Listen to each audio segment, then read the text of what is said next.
What's good, Wizards fans? It's your host, the real Ed Oliver and Brandon Scott. Today we're going to talk about Dwight Howard's comments saying that he thought the Wizards were going to win the 2020 finals if he would have came back.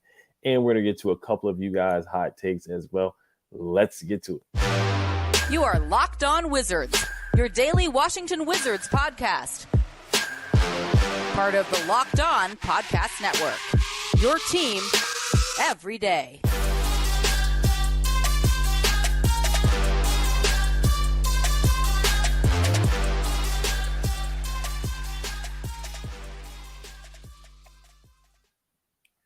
So I want to thank you guys for making Locked On Wizards your first listen every day. We are free and available wherever you get podcasts. Today's episode is brought to you by Birddogs. Go to birddogs.com/LockedOnNBA or enter promo code LockedOnNBA for a free white tech hat with any purchase. You won't want to take your Birddogs off. We promise you. As you see, Brandon has a Birddogs hat on right now. If you're watching on YouTube, I got my Commander stuff on. Shout out to Birddogs. They did send this stuff as well. I got the Birddogs box right here. All right, so we're going to get into Dwight Howard's comments that he said on an interview. This interview was with Matt Hoffa.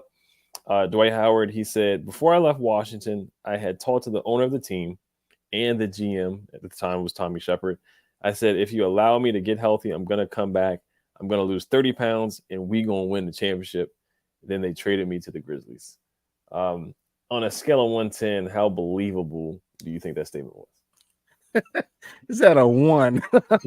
Come on. 30 pounds. Man, I'm just going to say this. Let's take a look at the roster real quick from 2019 to 2020. All right, Bradley Beal. But it gets better.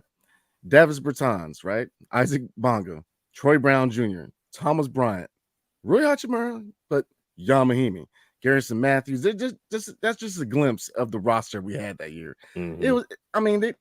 They're not even good enough to challenge for the play-in. I don't know what he's talking about, man. Sometimes Dwight Howard kind of talks at the side of his neck. I don't, even if there was a healthy John Wall, that's just, it's just a team full of role players, man. I don't see them really being that successful, even with a big three of John Wall, Bradley Beal, and a healthy Dwight Howard. Now, I'll admit that the year prior, when they signed him, I believe it was Jeff Green, they had a nice, they looked like they had a pretty decent team that could have made a run. But even then, they didn't have a championship roster, man. So, yeah, I'm going to say 1. They just didn't have enough talent to even challenge for playing. So, I don't know what he's talking about. I have no clue what Dwight Howard's talking about. Right, yeah, you really said 0. Maybe they could win a championship with the team that he was with overseas in China or whatever team that was. He was recruiting guys to play over there a couple of weeks ago. But that team was really bad. And even next year, if he would have stayed, and him dropping 30 pounds, because he was already lean at the time, so he didn't really need to drop 30 pounds. But yeah, that team with Scott Brooks coaching, Bradley Beal, that was one of the years where he put up 30 because he took every shot that he wanted with that team. That team, it was pretty darn bad. Jan Mahimi, like you said, CJ Miles was on the team. CJ Miles barely played. Dwight was traded for CJ Miles and a couple second-round picks. Jerome Robinson was on the roster. Admiral Schofield was on the roster. And that was the year where the virus happened. So they had to go to the bubble. And I think they lost every game in the bubble. Isaiah Thomas was on the roster. And then that did not work out. So we traded him. I can't even remember what we traded him for, but they just wanted to move on quickly for him. Mo Wagner, Jared Utoff, Jonathan Williams, Chris Chioza, Isak Bonga, Wizards legend Isak Bonga was getting big minutes. He was starting a couple games as well. So that was probably one of the worst rosters that I've seen in the NBA. Then also AP, the 7'1" guy. I'm trying to see what country he's from. But yeah, his name was like Ashnis Penishkis. I can barely pronounce his name. But yeah, that Ish Smith was on the roster again, another Wizards legend, Ish Smith. But that team was pretty darn bad. And then John Wall, of course, he slipped and tore his Achilles. So he was out for another year. But like you said, the year before that, I like that. I actually like the moves that Tommy Shepard made that year, bringing in Jeff Green, bringing in I thought Austin Rivers was going to work out, but it did not at all. Actually, 2018, 2019, was that the year with Ernie? That might have been Ernie Grunfield's last year. I think that's when he got fired because he traded he traded Kelly Oubre for Trevor Ariza, the ghost of Trevor Ariza. He thought it was going to be the Wizards' Trevor Ariza when John Wall, when we made the playoffs the first time. But you got an older version of Trevor Ariza. And then they got Bobby Portis, which I like that trade. I thought that was a good trade, but they didn't bring him back. Yeah. And then they traded away Markieff Morris. They brought in Wesley Johnson. He just made a whole bunch of trades. Sam Decker was on the roster. Thomas Bryant, John Wall got injured. Austin Rivers, it didn't work out. He didn't really get along with Bradley Beal, so that team just didn't work out. And Dwight wasn't that bad. He actually was solid. That season for the Wizards, he averaged like 12 and 9, which is not great. But then again, he had that back injury where he barely played. So it was one of the worst signings for the Wizards, getting Dwight Howard because he barely played. Yeah, I just humbly think that Dwight Howard needs to put the cup down, man, to stop. It was definitely a hot take for sure. Oh, it's definitely a hot take, but it's craziness, man, because you didn't have enough talent. I mean, even if John Wall was healthy, you just don't have enough on the bench. I mean, there's so much limitation on that roster. I mean, Bertans, we know what he can do, shoot 3-pointers, and that is it. I mean, if his shot ain't dropping, I mean, he's pretty much non-existent on the court. Troy Brown, just another failed draft pick. Yeah. It's just laughable, man. I just don't see anybody on the roster to help this team even make it past the first round. Even if we get to the first round, I think it'll be with that roster, man. It's a struggle getting to the play-in. So, yeah, I don't know, man. I don't know where these comments come from, man. Like you said, I think we're both fans of the previous year. Yeah, the previous year they had like you said, the signings were decent, man. I've always been a big Jeff Green fan, man. Going back to Georgetown days. So I thought that was a good signing, but again, just the fact that Yamahini's on the team just makes you want to shake your head. So, yeah, they traded away Otto Porter as well. He didn't work out. Yeah. So Ernie Grunfeld just made a bunch of trades at the trade deadline and traded Kelly Oubre for Trevor Ariza, which was one of the worst trades I've seen as well. All right, so but yeah, Dwight definitely had a hot take on that one. But we're gonna get to some of you guys' hot takes. But before we do that, today's episode is brought to you by Birddogs. Birddog makes you look good. Birddog stretch khaki shorts are designed to fit slimmer through the thigh and leg, giving you a truly sculpted look. Birddogs uses anti-stink, sweat-wicking fabric that keeps you cool and dry all day long. Shout out to Birddogs. Once again, they sent us a hat. Brandon's wearing the hat. I got the box right here. They sent us a Yeti-style tumbler as well. They have nice shorts, nice pants, tech pants, joggers, anything you name it. If you want to go golfing, grilling, going to the beach, playing basketball, playing football, whatever you name it, Birddogs has the right stuff for you. So make sure you guys check out Birddogs as soon as possible. Go to birddogs.com/LockedOnNBA or enter promo code LockedOnNBA for a free white tech hat. That's birddogs.com/LockedOnNBA or promo code LockedOnNBA for a free white tech hat. You won't want to take your Birddogs off. We promise you. All right, and then next week, stay tuned. I'm pretty sure that the NBA is going to come out with the schedule next week. I know they came out with a couple nationally televised games, so I'm excited for that. I don't know how many national televised games the Wizards are going to get. They might not get any. I think the only one that they may get, Brandon's saying one. The only one that they might get is probably when the Suns come to town, maybe the Bradley Beal return game. They're going to give him a tribute. We already saw Bradley Beal, the Drake concert, and he got booed a lot already. Somebody said, "Who is that?" when he was put on the screen as well. So I'm definitely excited to see the fan reaction. So I know Brandon's going to the game. I'm going to try my best to go to that game too. That game's going to be a lot of fun to see for sure. All right, so we're going to probably one or two hot takes here. Israeli Fandom 494, shout out to him. He says, hot take. I know we don't always see eye to eye, but Deni leads this team in rebounds and steals this year. Brandon, what you think? I think that is definitely realistic goal. Because if you look at the stats from last year, looking at rebounds, your top three guys were KP at number one with 8.4 rebounds a game. Kuzma at second was 7.2. And slightly behind Kuzma was Deni Avdija at 6.4. So you got to imagine with, KP not being on the roster, not only is Deni numbers going to go up, I can see Gaff's numbers going up because there's going to be more opportunities for rebounds. But I think that Deni and Kuzma can be kind of neck to neck, challenging for getting the most rebounds because both of them are high level rebounders, man. I definitely love what I saw from Kuzma and Deni as far as rebounding last year, man. So yeah, that's realistic. Looking at steals, let's get into steals from last year. DeLon Wright was at first with 1.8 steals a game, but then it was, let's see here, 4 guys tied for second at 0.9, which is Jordan Goodwin, Bradley Beal, KP, and Deni Avdija. So again, with KP and Bradley Beal gone, there's gonna be more opportunities. Plus, defensively, it's tough. No, I'm not gonna say it's tough because Deni's minutes. He's gonna get minutes. Now I was going to say that with him playing with Bilal, maybe that takes away from opportunities, but that's something with the roster construction. We don't know how many minutes Bilal's going to get, so I definitely think that they're both realistic goals. I think that he can definitely attain both. I definitely think so too.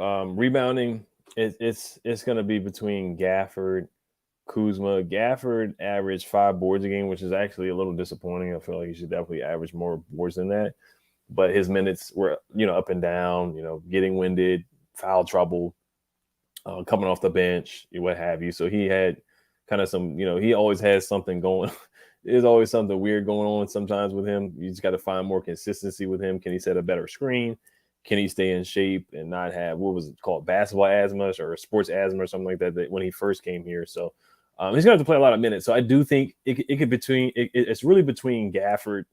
It's between Kuz. Kuz averaged 7 boards, like you said. He was second on the team. Porzingis was first with 8.4.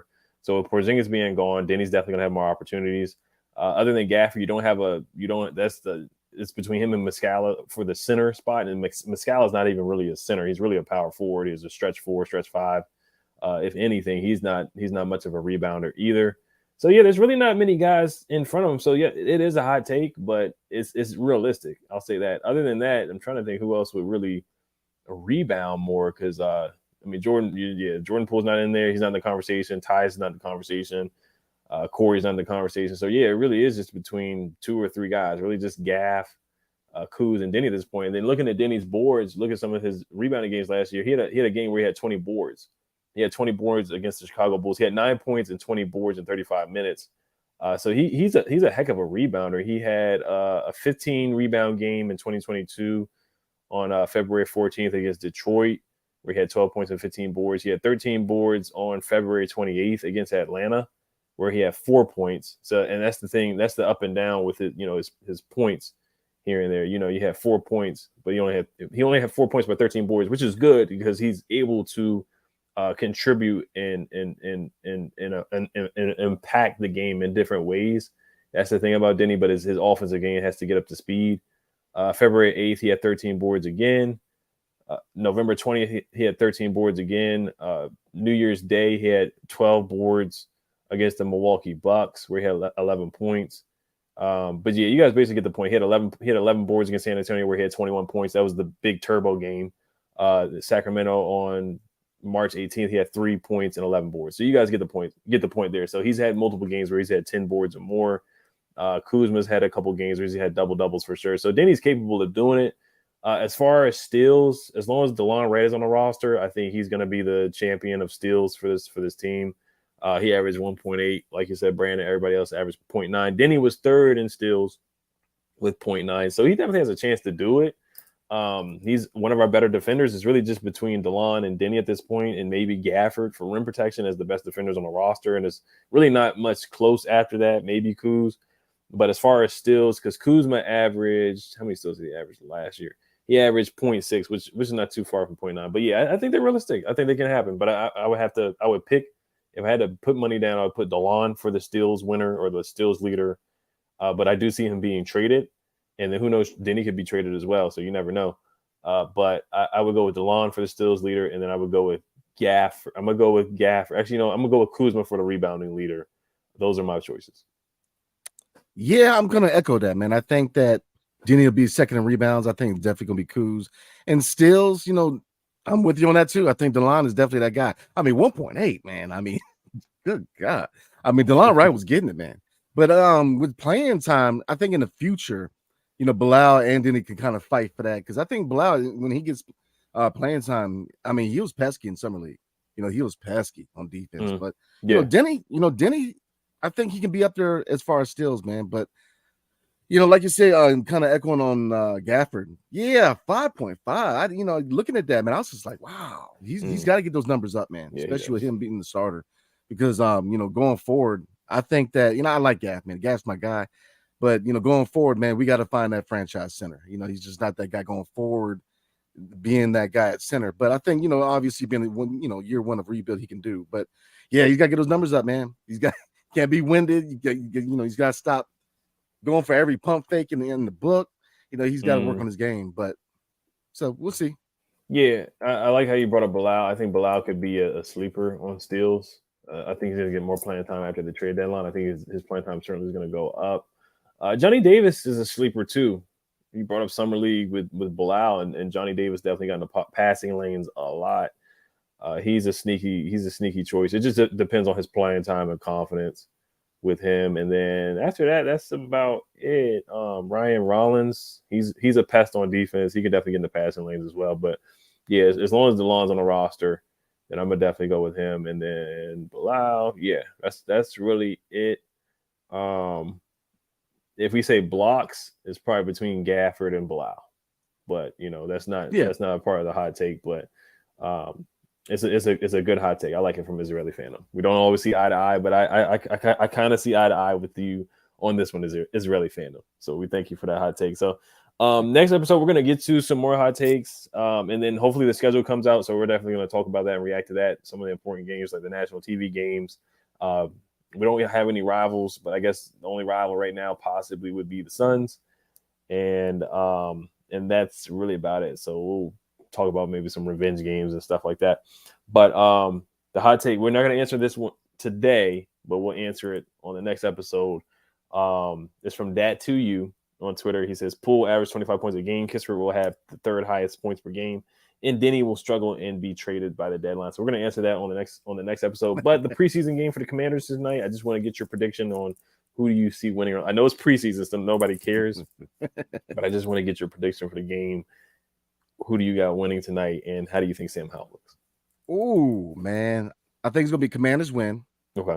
I mean, but again, Cleveland's hard. It's hard to win in Cleveland, man. Mm-hmm. But I think we win. We win close one. I think Sam Howell, he's gonna come out. I think he's gonna throw for because they got to give him some time tonight, man. You got it.